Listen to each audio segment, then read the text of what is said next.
Alright,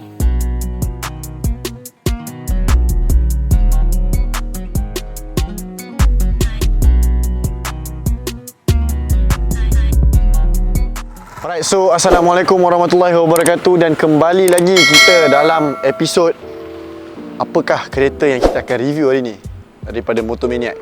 So kita hari ni ada satu kereta yang special, yang dulu pada tahun 90-an banyak yang korang boleh nampak atas jalan, tetapi sekarang mana kau nak cari kereta ni?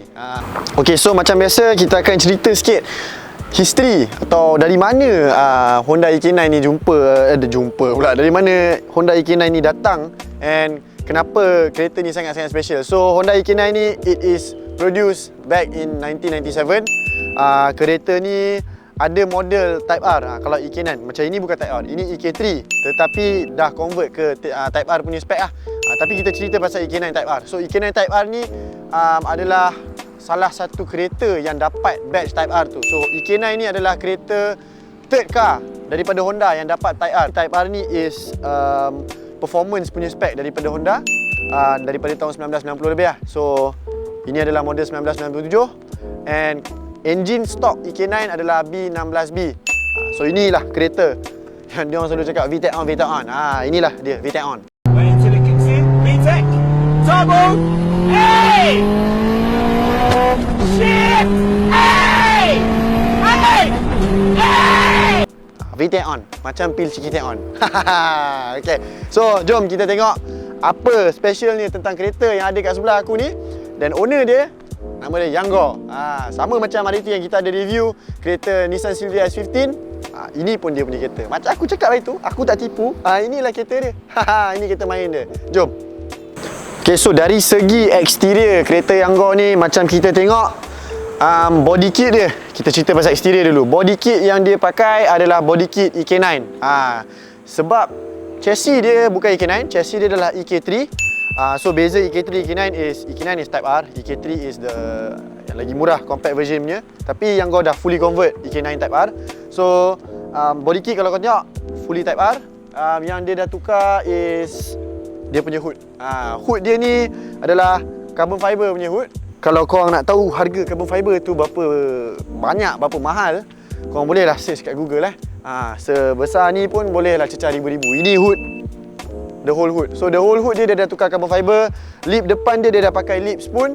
And dia punya side mirror adalah side mirror Ganador. So itulah dia daripada segi eksterior. Kalau kau boleh tengok, kereta ni sebenarnya setup dia tak habis lagi. Nanti akan masuk stiker-stiker Honda, stiker spoon semua. Tapi but for now, inilah dia, inilah rupa dia. Dia punya color code yang dia dah cat ni adalah color code spoon lah. So moving on, kalau korang tengok dia punya rim, rim setup dia adalah TE37 first gen. Korang tak pernah nampak TE37 macam ni. Inilah dia, TE37 first gen. Sebelum keluar yang batang-batang macam korang sudah tengok tu, bukan batang-batang lain tapi batang-batang ni. So batang-batang ni adalah daripada first gen. Daripada first gen lah, first gen. Inilah rupa dia. First gen ni hampir sama macam Rega Master, tetapi bukan Rega Master, TE37. Dia punya brake depan belakang masih standard. Disc dia kat depan dah slotted dan so on so forth. Itulah dia. Kita tengok daripada segi dalaman dia, dia punya engine punya setup. So walaupun EK9 pakai B16B, B series, ada B series ni ada banyak, B16, 17, 18, 20. So EK yang ada dekat aku ni dia pakai B20B. Dia tak pakai B16. So owner lagi suka B20. Tapi yang bezanya daripada B20 yang lain adalah head dia. Head ni adalah head Mugen punya series B20B. So kalau korang tengok Mugen ni bukan stiker Mat. Ini semua besi, panas. So head dia pakai Mugen. Kalau korang tengok dia ada double layer punya radiator. Simota punya intake, air intake, dia ada Skunk punya air intake kat belakang ni. And fuel rail dia most probably HKS punya fuel rail. So kalau korang tengok juga dia punya setup daripada segi exhaust dan piping. Dia punya extractor adalah extractor Jasma, full piping 421. Piping dia stainless steel 304, ada 2 tabung. And dia punya last kali exit dia adalah K-Tune punya exhaust single exit. So barulah owner nak pergi perang, tak ada masalah. Ini kereta boleh bawa perang punya.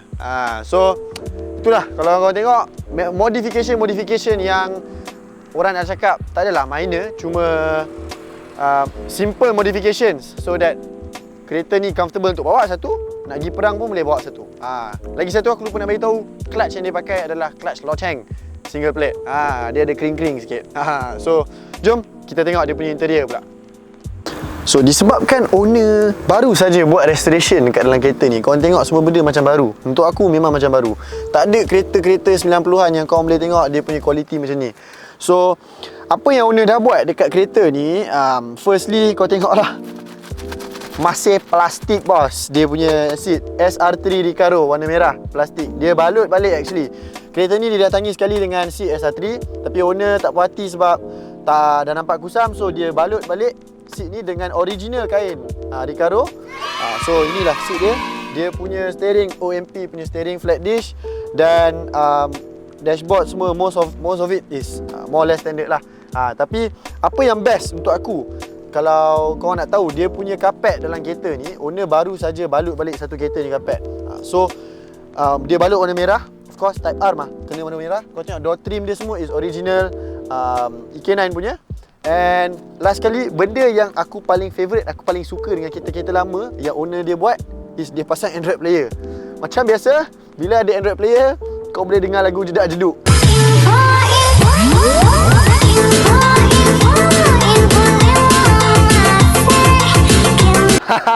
So inilah yang buat mahal kereta ni untuk aku.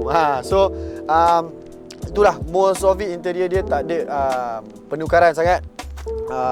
Itu je lah dia punya interior. Nampak selesa lah. Aku nak bawa awet pun boleh. Sayang, you nak pergi mana? Sorry ada plastik I takut you period. Jom.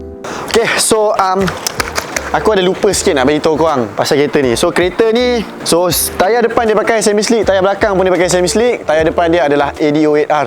Macam aku pakai AD08R juga, tapi daripada Sumax. Tipu punya. Ini pakai Justino Gretsch 07 RS. So ini dua-dua semi slick. Untuk apa? Untuk perang. Jom ikut aku. So aku pun lupa nak bagi tahu actually. Kereta ni dia datang sekali dengan sunroof. Kenapa nak ada sunroof? Sebab macam ni bila korang ada awet, korang ada anak Datuk Jamil lah. Macam kalau aku anak Datuk Jamil. So anak Datuk Jamil duduk sebelah. Anak Datuk Jamil nak buat selfie, nak buat punya ambil gambar. Buka saja bro, boleh berdiri mah. Seat ada plastik, tak payah risau kotor. So itulah function sunroof ni sebenarnya. Inilah more or less itu sahaja daripada aku dan K9. So aku ada date sikit lepas ni dekat kedai mamak aku, Royal Amira. Jangan lupa untuk like, subscribe dan share. Apa-apa roger je lah Kalau kereta ni bukan untuk dijual, kereta ni adalah kereta owner. Aku minta dia jual pun dia tak nak jual. Harga yang dia nak buka pun tak masuk akal sebab dia tak nak orang beli. Itulah dia. Tunggu episod kita yang seterusnya. Ciao. Weh Long, aku lapar betul lah sekarang ni. Aku pun memang betul tengah lapar, tapi aku tengah singkit, Mat. Alamak, tak apa. Kau bawa kereta, aku belanja. Serius tak? Aku belanja makan, jom. Terbaik. Jom. Betul ni? Betul. Aku belanja makan. Mantap. Kau bawa kereta Oh, boleh aku bawa. Alamak, tak boleh start lagi. Bateri problem, Mat. Memang tak boleh start ni? Tak boleh. Kau tengoklah, tak boleh start. Macam mana Alung nak bayar bateri? Itulah, nak makan pun duit tak ada sekarang. Aku Alamak, betul-betul pisang. singkit. Tak apa. Aduh, pening. Alung buka app bateriku, Alung boleh bayar bulan-bulan untuk bateri. Serius tak? 3 bulan dia bagi untuk bayar bateri. Tanpa faedah langsung. Tanpa faedah? Tanpa faedah, no interest. Terbaik lah. Alung bayar harga bateri tapi bahagi 3. Bahagi 3? Maknanya sekarang aku ada 100, boleh bayar 100 dulu? Betul. Alung boleh bayar 100 dulu. Terbaik. Allah. Alung buka app bateriku, complete order sekarang. Jangan risau, nanti dia akan sampai. Alamak, terbaik bateriku. Okay, aku order sekarang. Mantap. Alamak.